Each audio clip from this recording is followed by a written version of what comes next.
नमस्कार मित्रों, हिंदी जानपथ में आपका स्वागत है। मित्रों, आज की हमारी वीडियो का विषय है कर्मधारय समास। कर्मधारय समास पर बढ़ने से पहले हम एक संक्षिप्त परिचय समास का जान लेंगे कि आखिर समास क्या होता है। समास शब्द निर्माण की प्रक्रिया है। मूल शब्द थोड़े होते हैं और समास के माध्यम से, संधि के माध्यम से, उपसर्ग के माध्यम से, प्रत्यय के माध्यम से एक से अनेक शब्द बने हैं और जिस आधार पर हमारे शब्द भंडार बना है। सभी भाषाओं में ऐसा होता है। अब उदाहरण के लिए ले लेते हैं, एक शब्द है वास।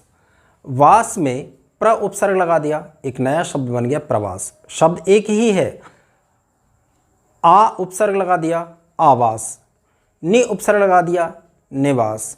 इसी तरह से प्रत्यय के द्वारा भी शब्द निर्माण होता है, अनेक शब्द बनते हैं। जैसे शब्द ले लेते हैं उदाहरण के लिए मीठा, ऊ प्रत्यय लगा दिया मिट्ठू, आस प्रत्यय लगा दिया मिठास, आई प्रत्यय लगा दिया मिठाई।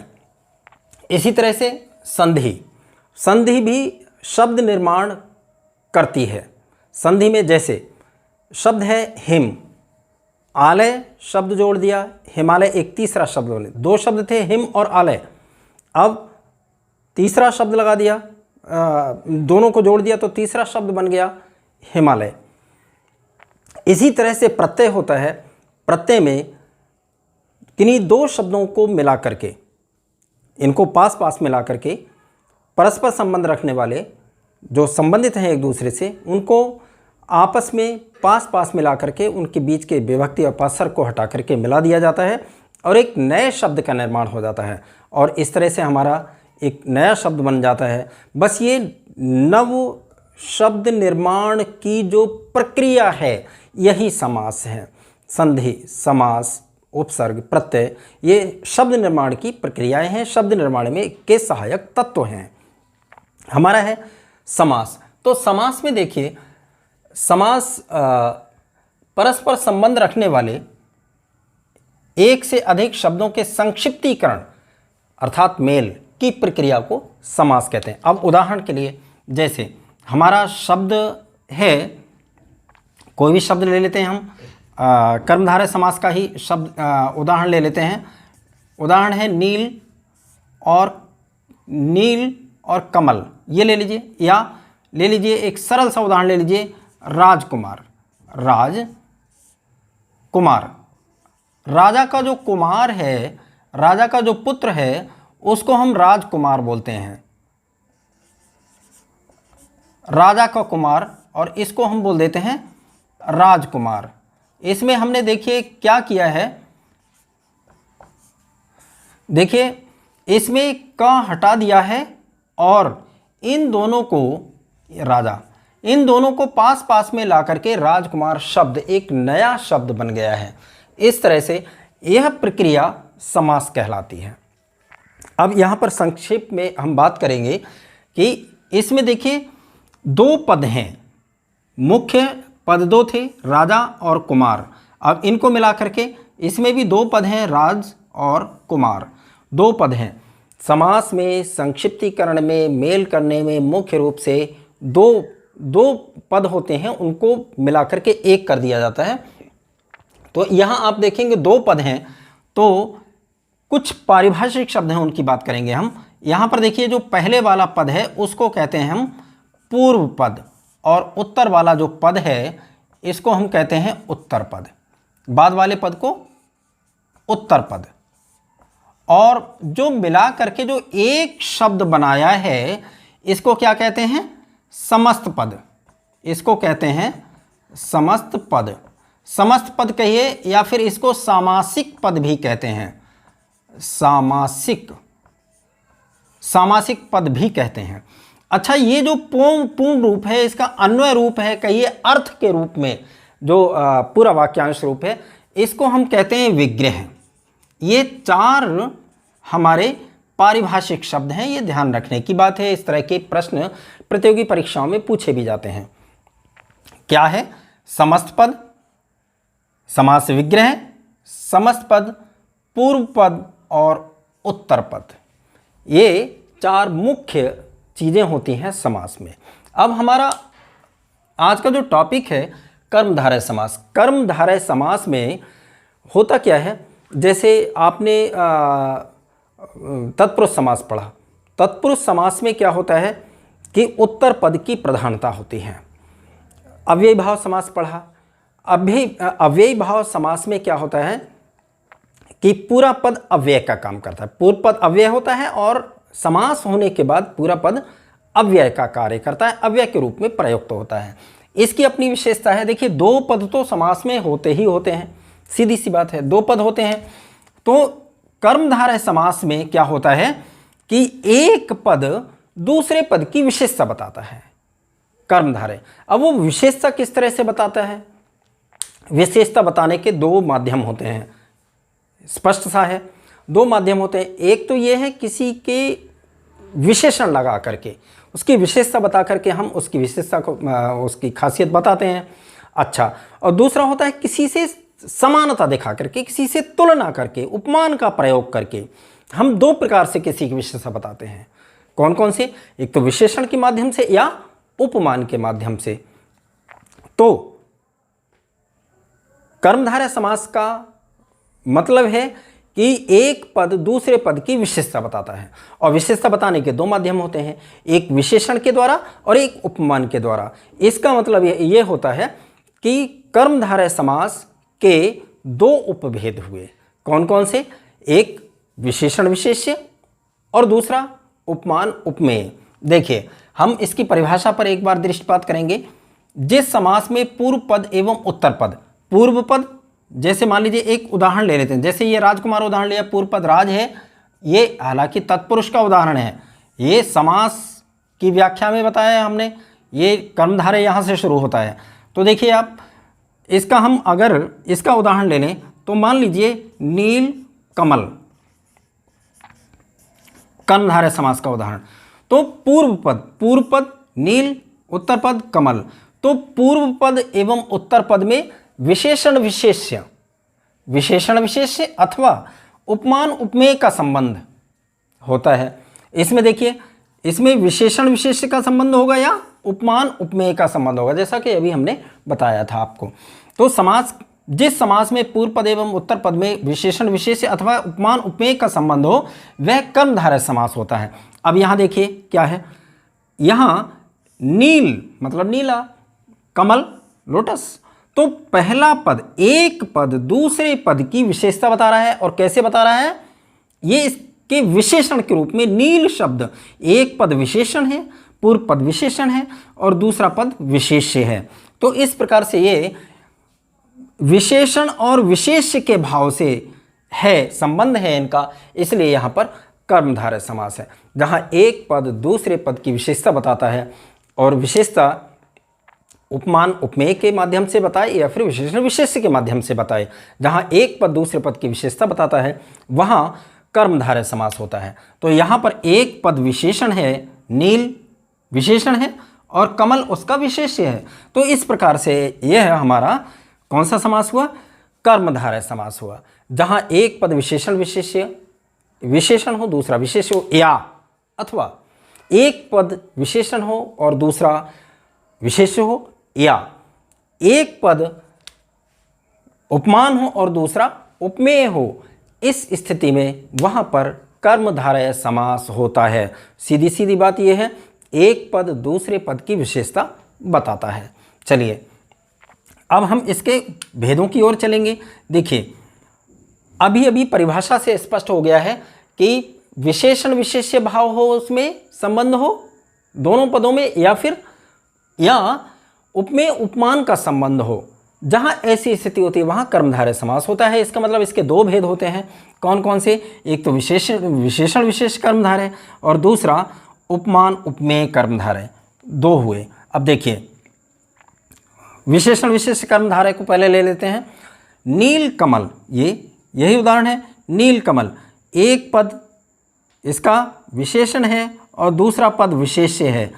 नील कमल अर्थात कर्मधारय समास है, और इसका विग्रह रूप वही, अन्वय रूप वही, अर्थ रूप उसके पूरे अर्थ के रूप में जो हम प्रस्तुत करते हैं वो उसका विग्रह कहलाता है, ये पहले ही बताया जा चुका है। और तो इसका विग्रह है नीला है जो कमल, वो नील कमल कहलाता है। जो नीला कमल होता है उसी को नील कमल कहते हैं। कृष्ण सर्प, कृष्ण मीन्स होता है काला, सर्प सांप, काला सांप, अर्थात काला है जो सर्प, कृष्ण है जो सर्प। महात्मा, महान है जो आत्मा, महान पूर्व पद उत्तर पद की विशेषता बता रहा है, इसलिए यहाँ कर्मधारय समास है। पीतांबर, पीत है, पीत मीन्स पीला, है जो अंबर, जो अंबर, जो वस्त्र, अंबर मीन्स वस्त्र, जो अंबर पीत है, पीला है, उसको पीतांबर कहते हैं। अब यहाँ एक बात स्पष्ट कर दी जाए आपको, कई बार परीक्षार्थियों को भ्रम होता है, कई बार डाउट होता है, तो इस तरह का होता है कि पीतांबर में बहुव्रीहि समास है या कर्मधारय समास है। देखिए एक बात मान लेने की है और ध्यान रखने की है, समास प्रयोग पर निर्भर करते हैं। समास का भेद प्रयोग पर आधार करता है। प्रयोग, अब यहाँ बात यह है कि अगर प्रयोग नहीं दिया है, केवल उदाहरण दिया है, परीक्षा में केवल उदाहरण आता है, उसका वाक्य प्रयोग तो आता नहीं है, तो हम इसमें कौन सा लाएं? देखिए पीतांबर जैसे मान लीजिए, अब मैं दोनों बहुव्रीहि और कर्मधारय दोनों के उदाहरण आपको बताऊं। पीतांबर का अर्थ जहां पीला वस्त्र होगा वहां पर कर्मधारय समास होगा, और जहां पीतांबर का अर्थ पीले वस्त्र वाला होगा वहां पर इसमें बहुव्रीहि समास होगा। कैसे? देखिए, मैं पीतांबर धारण किए हूँ, मैंने पीतांबर धारण किए हैं, मतलब मैंने पीले वस्त्र धारण किए हैं। अब दूसरा प्रयोग देखिए, हे पीतांबर मैं आपकी शरण में हूँ, मेरी आराधना को स्वीकार कीजिए, मेरी उपासना को स्वीकार कीजिए। अब यहाँ पीतांबर का अर्थ भगवान श्री कृष्ण के लिए आ गया। तो जहाँ दो पद मिलकर के, बहुव्रीहि समास में आपने पढ़ा है कि जहाँ दो पद मिलकर किसी अन्य अर्थ का बोध कराते हैं वहाँ बहुव्रीहि समास होता है। पीत और अंबर दोनों मिलकर के श्री कृष्ण अर्थ का बोध करा रहे हैं, इसलिए यहाँ पर बहुव्रीहि समास होगा अगर उस अर्थ में प्रयुक्त होगा तब। और मान लीजिए मैंने पीतांबर धारण किए हुए हैं, यहाँ पर यानी मैंने पीले वस्त्र धारण किए, श्री कृष्ण को तो धारण किया नहीं है, पीले वस्त्र धारण किए हैं, इसलिए यहाँ पर कर्मधारय समास होगा। अब यहाँ धर्म संकट ये आता है कि हम कौन सा माने। देखिए आप इसमें अगर पीतांबर, इस तरह के जो उदाहरण परीक्षा में आते हैं उसमें आप चाहें तो कर्मधारय लगा दें या बहुव्रीहि लगा दें, दोनों उत्तर इसके सही हैं क्योंकि वाक्य प्रयोग नहीं दिया है। यदि वाक्य प्रयोग दिया है, वाक्य दे दिया और उसमें अगर पूछा जाता है तो आपको उसी आधार पर इसका निर्धारण करना होगा। हमने दोनों स्थितियां आपको बता दी, पीतांबर है और नीलकंठ है और इस तरह के कई, हालांकि नीलकंठ तो बहुप्रचलित है, भगवान शिव के लिए प्रयुक्त होता है। तो ऐसे कुछ उदाहरण है जो दोनों के अंतर्गत आते हैं। अब देखिए इस तरह से ये होता है हमारा विशेषण विशेष्य कर्मधारय। हमारा दूसरा इसका भेद है कर्मधारय समास का, उपमान उपमेय कर्मधारय। अब इसमें देखेंगे चरण कमल, चरण के समान, कमल के समान चरण, कमल के समान चरण, चरण कमल, यानी कमल उपमान है और चरण उपमेय हैं। मतलब कमल से चरणों की समानता दिखाई गई है, उपमा दी गई है, विशेषता है लेकिन उपमेय और उपमान के रूप में। जहां उपमेय उपमान के रूप में एक पद दूसरे पद की विशेषता बताता है वहां पर उपमेय उपमान कर्मधारय समास होता है। तो इस प्रकार से यहाँ पर कर्मधारय समास है। अगला देखिए उदाहरण, प्राण प्रिय, प्राणों के समान प्रिय। कनकलता, कनक कहते हैं सोना को, तो कनकलता, कनक के समान लता अर्थात सोने के समान लता, कनकलता। यहाँ पर भी कर्मधारय समास है। क्रोधाग्नि, क्रोध रूपी अग्नि, यानी अग्नि को, क्रोध को अग्नि के समान बताया गया है, अग्नि के रूप में बताया गया है। इस प्रकार यहाँ पर उपमान उपमेय कर्मधारय है।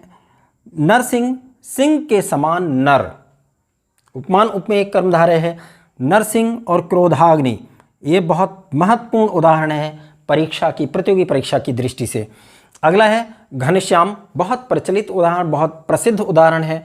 घन, बादल को कहते हैं घन के समान श्याम, क्या बढ़िया बात है, प्रयोग है। देखिए कि काला, कैसा काला, घन के समान जैसा बादल होता है, बिल्कुल एकदम डार्क काला नहीं, घन के समान, सौंदर्य वाला। चलिए, चंद्रमुख, चंद्ररूपी मुख। मृगलोचन, मृग के समान लोचन, लोचन कहते हैं नयन को, आंखों को। लौह पुरुष, लौह के समान पुरुष, महत्वपूर्ण है, परीक्षा में आने लायक। वायुवेग, परीक्षा में आने लायक है। वायु के समान वेग, वायुवेग। ये हमारे इन सभी उदाहरणों में एक पद उपमान है और दूसरा पद उपमेय है, इसलिए यहाँ पर कर्मधारय समास है। यहाँ एक चीज और स्पष्ट कर दें, ये तो इसके भेद हो गए और इसके उदाहरण हो गए।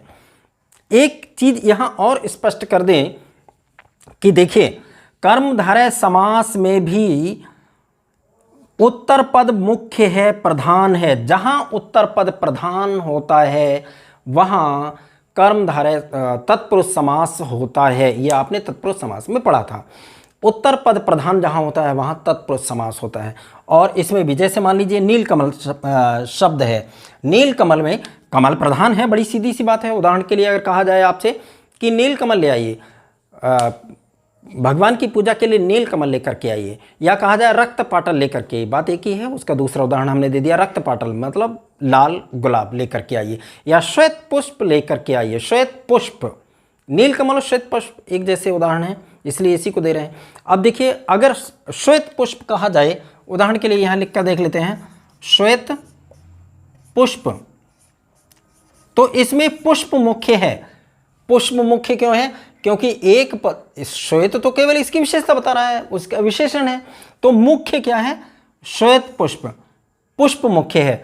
आप क्या लाएंगे? अगर कहा जाए श्वेत पुष्प लेकर आइए पूजा के लिए, तो आप क्या लाएंगे? श्वेत लाएंगे, सफेद लाएंगे? नहीं, ऐसा पुष्प लाएंगे जो श्वेत है, तो पुष्प मुख्य है। और पुष्प मुख्य है मतलब उत्तर पद प्रधान है, मतलब तत्पुरुष समास है। समझ लीजिए, जितने भी उदाहरण हैं कर्मधारय समास के, इन सब में आप यही पाएंगे कि उत्तर पद प्रधान होता है। और उत्तर पद प्रधान कहाँ होता है? तत्पुरुष समास में। मतलब ये निर्विवाद है कि कर्मधारय समास तत्पुरुष समास का भेद है। कर्मधारय समास तत्पुरुष समास का भेद है।